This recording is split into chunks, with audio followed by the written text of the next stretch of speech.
एक बात बताइए, क्या ये संभव है कि किसी व्यक्ति की शादी 1993 में हो लेकिन वो पैदा 1994 में हो? यानी शादी पहले हो गई और पैदाइश 1 साल बाद हुई। आप कहेंगे कि अंबुज कुमार के ऊपर अमृत वर्षा हो गई है क्या?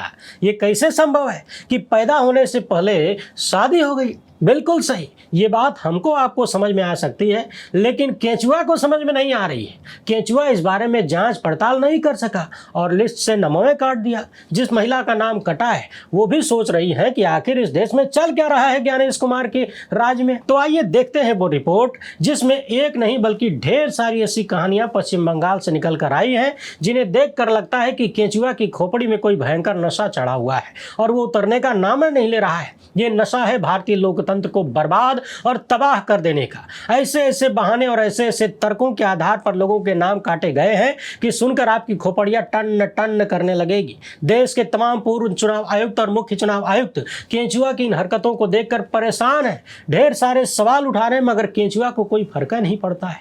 पश्चिम बंगाल के चुनाव में कौन कौन से धतकर्म के आरोप लग रहे हैं एकदम आसान भाषा में समझेंगे, टकटकी लगाकर सुनते जाइए। ऐसी ऐसी कहानी सामने आ रही है जो भारतीय लोकतंत्र के लिए बेहद चिंताजनक है, इसलिए आखिर तक देखिएगा। आगे बढ़ने से पहले आप सभी से एक छोटी सी अपील है, पहली बार है तो चैनल को सब्सक्राइब करके घंटी बजा दीजिए टन से। हर वीडियो को लाइक और शेयर करना आपकी जिम्मेदारी है। इसके अलावा आप जानते हैं कि हम किसी धन्ना सेठ या राजनीतिक दल के दम पर चलते नहीं, तभी आपके मुद्दों पर खुल के बात हो पाती है। हमारा काम पसंद आता हो तो इस QR कोड या फिर मोबाइल नंबर का प्रयोग करते हुए जो भी हो सके आर्थिक सहयोग भेजने का प्रयास जरूर करें। बहुत बहुत धन्यवाद। तार्किक विसंगति, अंग्रेजी में लॉजिकल डिस्क्रिपेंसी।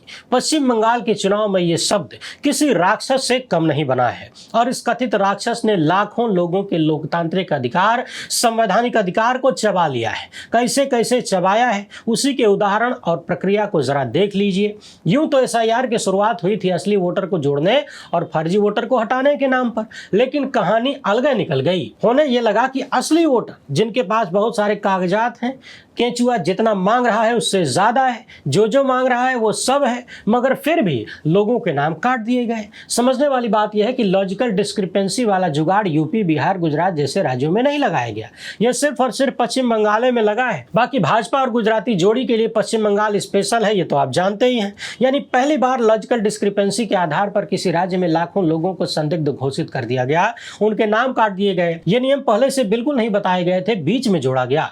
पहले लगभग 1.25 करोड़ लोगों को इस लिस्ट में डाला गया, करीब 90 लाख से ज्यादा वोटर हटा दिए गए, कई लाख लोगों का मामला सुनवाई के अंतर्गत है। इसके बाद 34 लाख लोग ऐसे हैं जिनका स्टेटस अभी भी क्लियर नहीं है। लॉजिकल डिस्क्रिपेंसी का मतलब है कि पिता के नाम में अक्षरों में कोई मिसमैच होना, उम्र का अंतर, परिवार में बच्चों की संख्या ज्यादा होना, आंकड़ों में कोई ऊपर नीचे होना, यानी जन्मतिथि वगैरह में कोई ऊपर नीचे हो जाना। बाकी आप तो जानते ही हैं कि हमारे यहाँ यानी अपने देश में सरकारी बाबू लोग कितने ध्यान से काम करते हैं, यानी बाबुओं की गलती की सजा देश के नागरिकों को मिल रही है। वैसे मैं यहाँ एक कहानी आपको याद दिला देता हूँ, एक हकीकत से रूबरू करा देता हूँ। आपने सुना होगा, देखा होगा या फिर स्वयं भी भुक्तभोगी रहे होंगे। हाई स्कूल, इंटरमीडिएट या फिर किसी भी अन्य शैक्षणिक मार्कशीट में, सर्टिफिकेट में अक्सर नाम गलत हो जाते हैं, जबकि आपने बिल्कुल सही फॉर्म भरा था, आपको अच्छे से याद है, आपकी कोई गलती नहीं होती है। तब भी मार्कशीट में कभी डेट ऑफ बर्थ तो कभी माता पिता का नाम, कभी आपके नाम में कोई ना कोई गलती आ ही जाती है।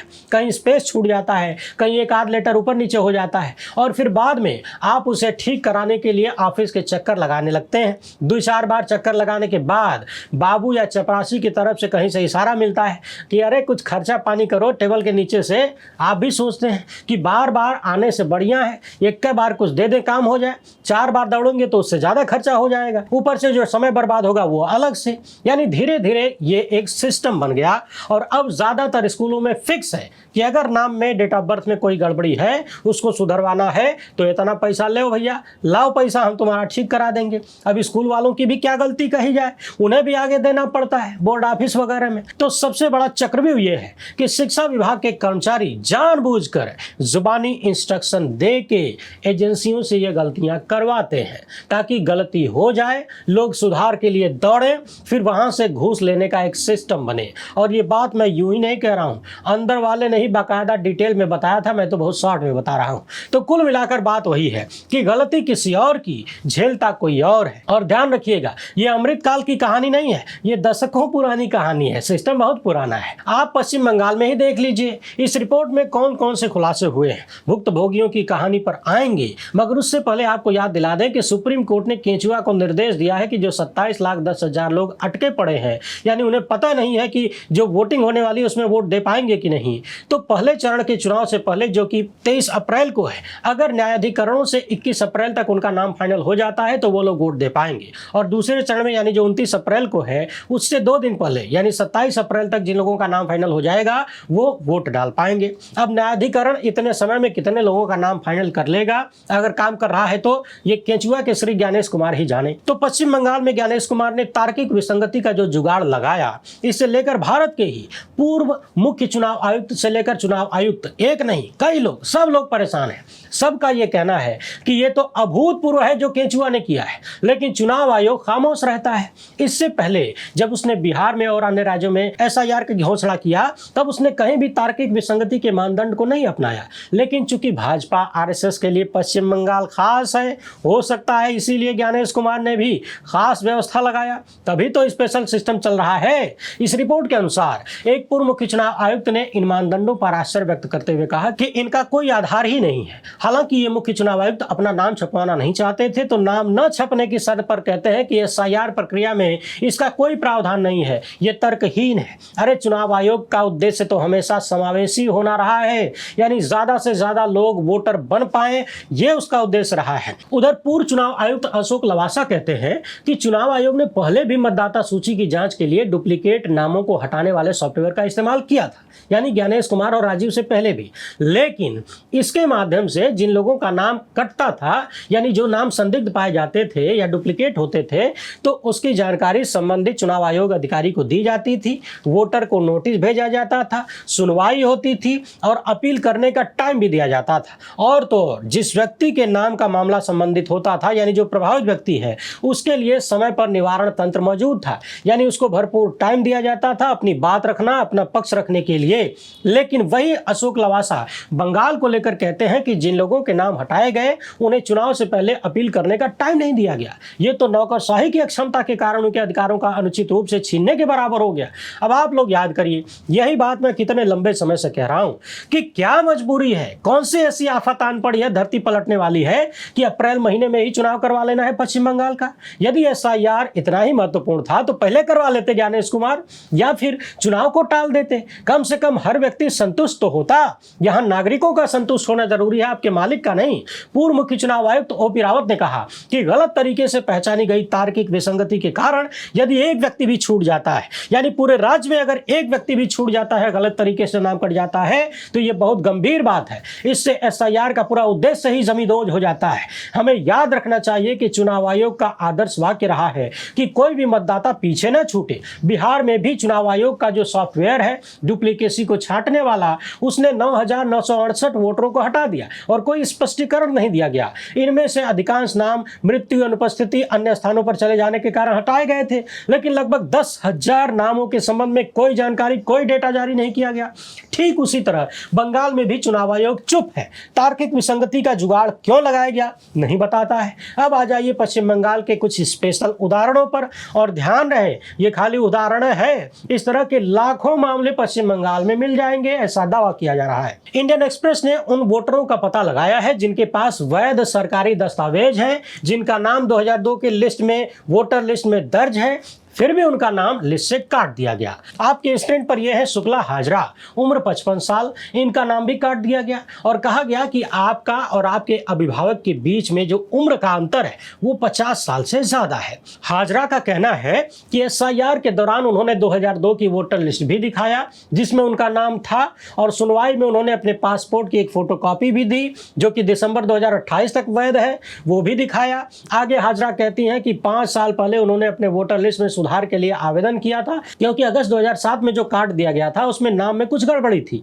लेकिन 2020 में जो नया पहचान पत्र मिला उसमें नाम तो ठीक हो गया, परंतु जनतिथियां गड़बड़ा दी है सब केंचुआ वाले। जनतिथि 1970 होनी चाहिए थी जो पहले थी, लेकिन नए कार्ड में 1994 लिख दिया गया, और इसी वजह से मेरे और मेरे पिता की उम्र में 50 साल से भी ज्यादा का अंतर आ रहा है। लेकिन ये गलती मेरी तो नहीं है, ये तो चुनाव आयोग की गलती है, और उनकी गलती के लिए मैं दर दर भटक रही हूं। मुझे नोटिस मिला, मैंने हर चीज जमा कर दिया, नए और पुराने तमाम दस्तावेज दे दिए, नए और पुराने दोनों वोटर आईडी कार्ड दे दिए, सही जनतिथि वाला पासपोर्ट भी दे दिया, 2002 की वोटर लिस्ट या दोबारा दे दिया। मेरे पति रक्षा मंत्रालय से रिटायर्ड है, पेंशन पाते हैं, उसके कागजात भी दे दिए। इसमें उनकी उम्र 55 साल हर जगह है। और सवाल कर रही है कि बताइए 1993 में ही तो मेरी शादी हो गई थी, और चुनाव आयोग की आईडी कार्ड पर मेरी जयंती 1994 लिख दी गई है, यानी शादी पहले हो गई और जन्म बाद में। इस बात को आम आदमी तो समझ सकता है कि क्लरिकल मिस्टेक है, वो भी चुनाव आयोग का ही है,